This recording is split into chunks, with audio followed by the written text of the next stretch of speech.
Bom, pessoal, nós tivemos um pequeno problema com a câmera. A gente vai continuar aqui. Nós estávamos falando a respeito do Papa, né?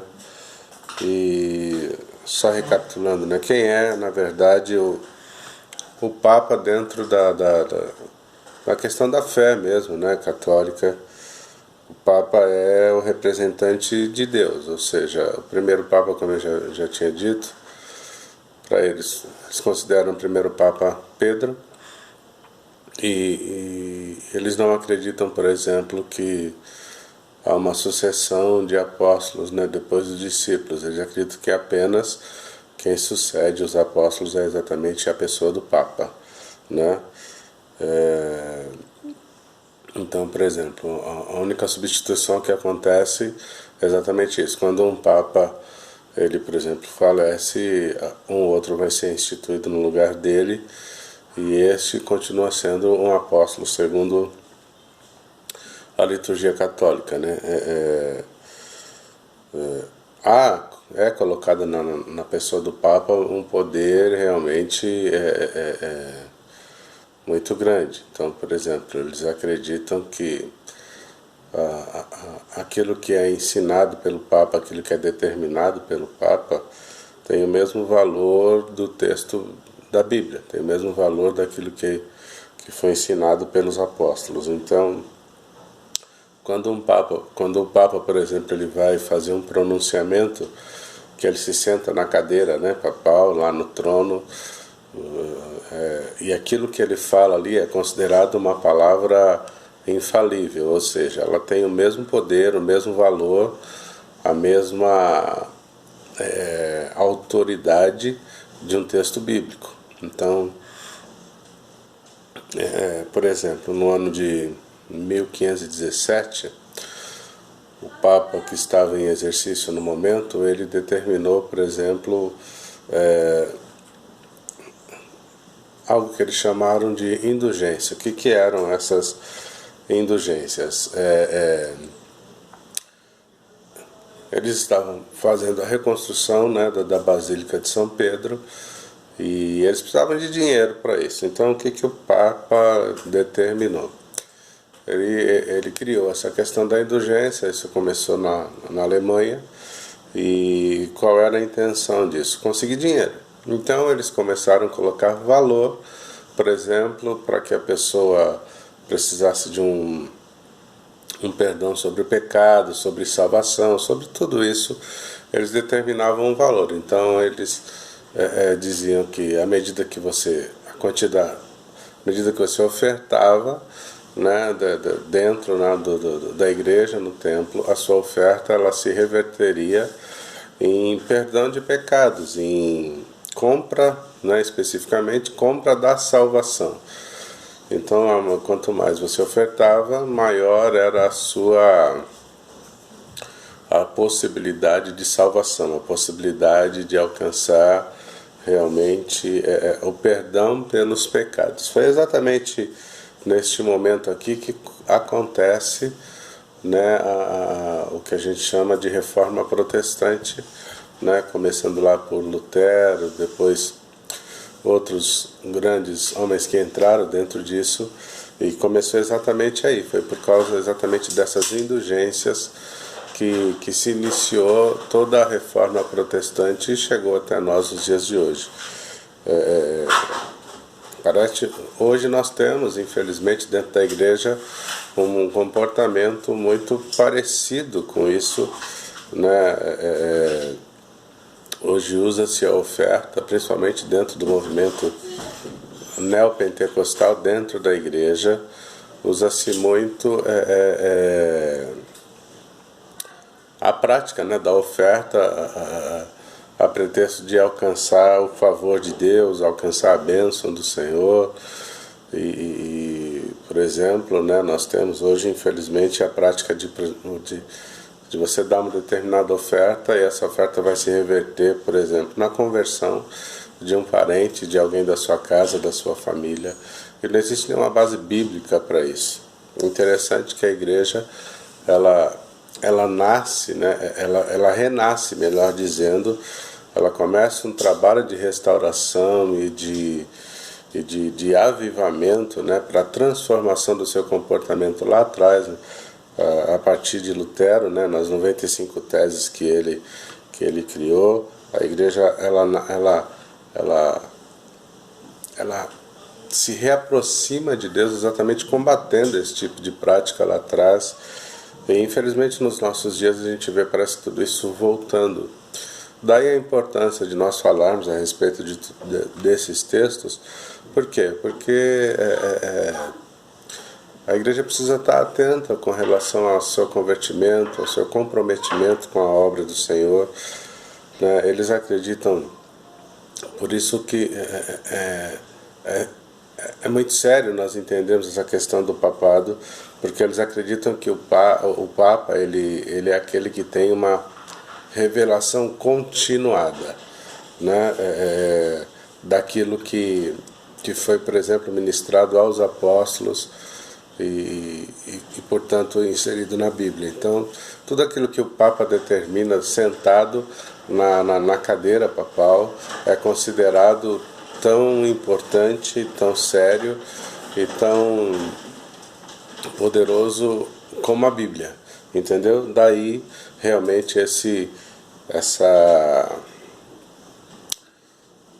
atitude, esse comportamento, né, da Igreja Católica com relação àquilo que o Papa diz, né? Eles acreditam que o Papa é aquele que recebe uma revelação direta da parte de Deus e, portanto, tudo aquilo que ele diz deve ser considerado também continuação daquilo que foi escrito na Bíblia, portanto, palavra de Deus que deve ser seguida. Mas aí nós vamos ver uma questão de situações e questões que os papas fizeram ao longo da história que estão completamente fora dos padrões de Deus e fora da realidade da Bíblia, né? E principalmente essa questão das indulgências é um exemplo claro disso, né? Que eles determinam a compra, por exemplo, da salvação do indivíduo por intermédio de dinheiro, e isso está completamente fora da questão bíblica, né? Um ponto que eu quero também chamar a atenção de vocês, e esse talvez seja um dos mais sérios, né, da Igreja Católica Romana, é a questão da idolatria, né? Que dentro da Igreja Católica é uma prática comum, é algo muito claro, muito explícito e comum. Se você pegar um católico mais o praticante lá, ele vai dizer para você que existe que eles na verdade têm veneração pelos apóstolos, pelos santos que eles constituem, e eles prestam de fato adoração a Deus. Eles colocam eles fazem uma distinção entre, por exemplo, né, a questão da idolatria. Eles não se consideram idólatras, porque eles dizem que no que diz respeito à questão de adorar, eles adoram a Deus e a Jesus Cristo, e no que diz respeito aos outros santos, eles têm por eles veneração. Mas na prática a gente sabe que não é isso, né? A pessoa ela vai orar para um determinado santo, ela vai rezar para um determinado santo, acreditando que este sim vai interceder por ele diante de Deus, e portanto isso já se caracteriza como uma prática de idolatria, né? A questão das imagens e tudo mais. E a Bíblia é muito clara nesse sentido, que nós não podemos adorar a outro Deus e nem ter conosco nenhuma imagem de escultura ou uma fotografia, alguma coisa que eu venere e eu coloco no lugar de Deus. E isso é muito explícito dentro da conduta, né, da prática da vida diária, da conduta espiritual de um católico realmente praticante. E dentro do nosso país, principalmente, tudo isso é muito claro, né? Nós temos, por exemplo, as questões, e aqui nós vamos tocar num ponto que eu acho muito sério, que é a questão das festas, né, juninas, que chamadas dentro do nosso país, por exemplo, como festas folclóricas, mas na grande verdade o que nós sabemos é que elas são festas baseadas principalmente na questão da idolatria. Por quê? Porque são festas que são festejos realizados para homenagear um santo específico, né, da Igreja Católica. E infelizmente isso está também dentro da Igreja evangélica, dentro da Igreja protestante, que é onde nós estamos inseridos. E a gente coloca outros nomes, mas na prática trata-se da mesma coisa, da mesma atitude, do mesmo comportamento, inclusive usando roupa típica, comendo comida típica, enfim. Dentro da igreja a gente vê isso o tempo todo. E eu digo isso com muita tristeza, com muita angústia, porque tudo isso é oferecido a ídolos, tudo isso é oferecido a deuses feitos por mãos de homens, e a Bíblia ela é muito veemente, Deus ele é muito sério dentro disso, que Ele é o Deus que nós temos que adorar e servir e prestar culto e a mais nenhum outro, né? E, infelizmente, hoje dentro da igreja há pretexto muitas vezes de precisar de levantar dinheiro,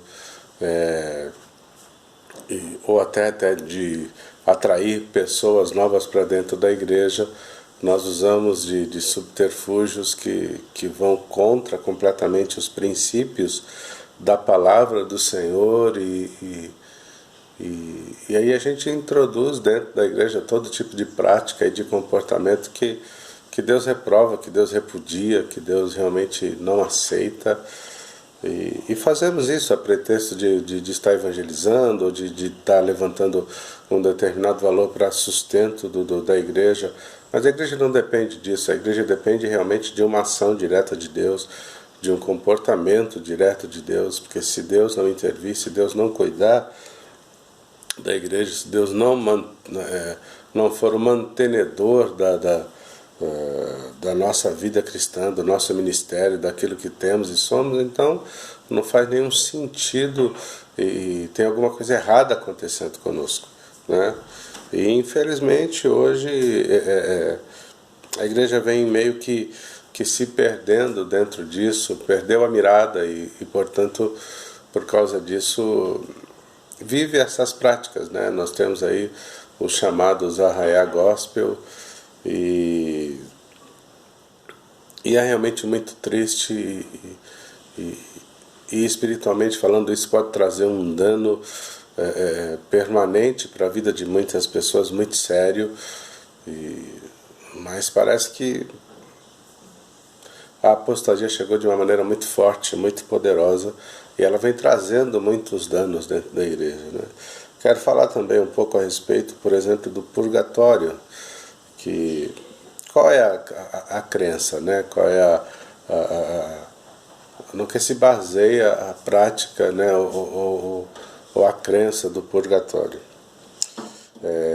Eles acreditam que o purgatório é para aqueles que cometem. Existe uma distinção dentro do catolicismo com relação ao pecado. Então eles acreditam que existe o pecado mortal, que é o pecado de morte, e o pecado venial.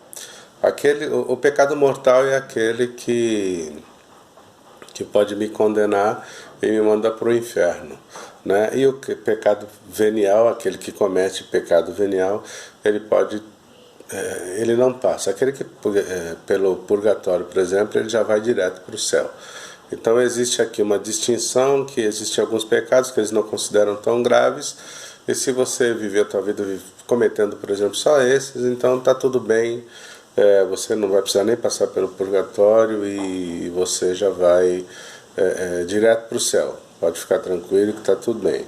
E quando na verdade o conceito bíblico para isso não existe isso. Para Deus pecado é pecado, e eu preciso sim ser por Deus liberto do pecado, ser perdoado dos meus pecados, reconhecer Jesus Cristo como Senhor e Salvador da minha vida, e com base na minha fé na obra redentora de Jesus Cristo, eu enfim alcanço a salvação e vou estar com Deus. Mas dentro da crença, né, da liturgia católica, não, existe uma distinção com relação a isso.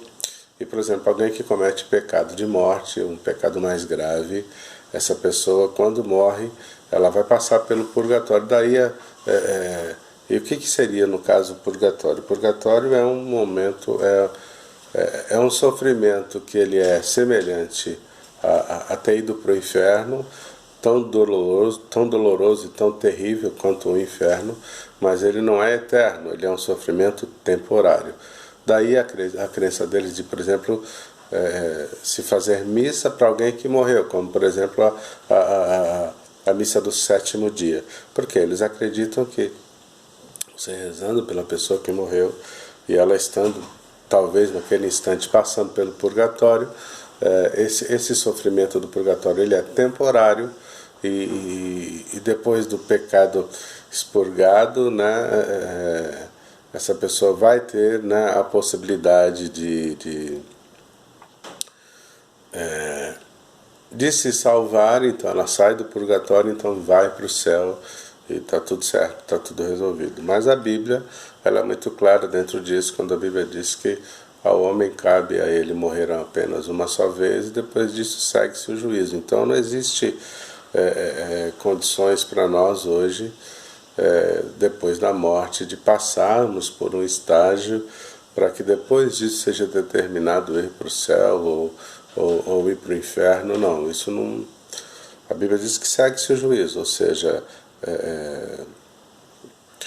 a oportunidade que nós temos de acertar ou de errar, de ser abençoado ou não, de alcançarmos salvação ou a perdição, é agora, é neste momento, é nessa existência, é neste momento da nossa vida, da nossa história, e é agora que nós temos que tomar as decisões com relação à nossa salvação ou não, né? Porque depois disso, uma vez que eu desço a sepultura, eu vou estar diante de Deus, segue-se o juízo para a minha vida, e aí aquele que teve fé em Jesus Cristo alcança a salvação do Senhor, e quem não, infelizmente, vai perder, vai se perder, perde a salvação e não tem o que fazer, né? Irmãos, por que nós trouxemos alguns dessas questões todas para nós entendermos? O que nós temos visto hoje dentro da igreja? Muita mistificação. Você vai observar com algumas coisas que a Igreja Católica ela tem alguns dogmas que são realmente coerentes, que são realmente positivos no que diz respeito à conduta, a posicionamento até de caráter. E é aqui que está realmente o grande perigo de tudo isso. Por quê? Porque as grandes heresias e os grandes absurdos da vida, da vida cristã, da vida com Deus, eles sempre vão estar escondidos dentro de algumas verdades estabelecidas, né? E tanto que o tempo vai passando e a Bíblia fala muito sobre isso, sobre o esfriar do amor, a apostasia que vem, e por conta disso a iniquidade aumenta, o desejo pelo pecado ele aumenta, o desejo pelo erro ele aumenta. E o que é iniquidade? Iniquidade é quando o pecado ele fica institucionalizado em nós. É quando o pecado ele se torna uma prática. E o crente que reconheceu Jesus como Senhor, que nasceu de novo, ele não vive a prática do pecado. O pecado é algo que pode acontecer com ele, acontece de forma pontual, mas não é prática comum, né? E aí nós temos observado hoje, dentro da igreja, do comportamento do crente, muita mistificação, tudo muito misturado. O ecumenismo ele hoje é muito mais forte do que nós imaginamos. Nós vamos observar práticas, por exemplo, né, estou falando hoje especificamente do catolicismo, muito comuns dentro da igreja, como eu disse mesmo, a questão dessas festas, que hoje infelizmente é comemorada por muita gente, né? muitos pastores fazendo isso dentro das suas igrejas e não pode. A igreja ela precisa viver realmente uma outra realidade. Nós vamos observar muito com relação a essa questão, por exemplo, como eu falei aqui da indulgência, né, que começou na Igreja Católica lá em 1500 e que causou inclusive a ruptura dessa igreja, o surgimento de homens de Deus que protestaram contra isso, que lutaram contra isso, trazendo uma reforma, trazendo um avivamento para a igreja, para que o homem ele voltasse para Deus e ele se convertesse novamente ao Senhor. Só que hoje a gente vê essas práticas voltando com muita força dentro da igreja. Por quê? Porque estamos perdendo a fé, estamos perdendo a convicção. Talvez você não tenha dentro da sua casa uma imagem de escultura, você não tem lá uma fotografia específica de alguém, mas aí nós observamos, por exemplo, você não coloca uma imagem de escultura, mas coloca um copo com água, você vai lá e pega um amuleto, né, como vários que a gente tem por aí hoje, e coloca dentro da sua casa a pretexto de que isso vai abençoar a tua vida, vai mudar a tua realidade.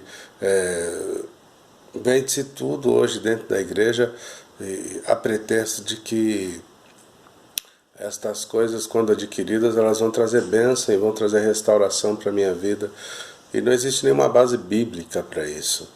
Então eu quero chamar a tua atenção. Porque talvez você conhece alguém que ele é, por exemplo, um católico romano, praticante, e ele tem uma conduta tremenda, ele é uma pessoa coerente, uma pessoa, sabe, que tenta acertar o máximo possível na sua vida, mas ele tem lá a prática da idolatria muito forte na sua vida.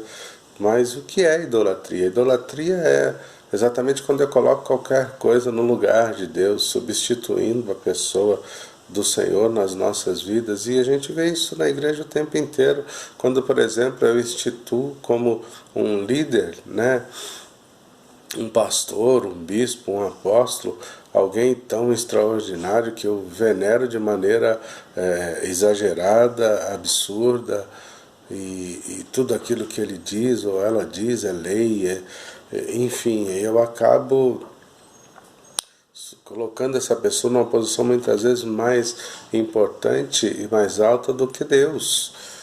E a Bíblia é muito clara, né? E os pontos que eu acho que são principais, que nós temos que chamar a atenção para dentro da prática católica, é exatamente a questão da salvação.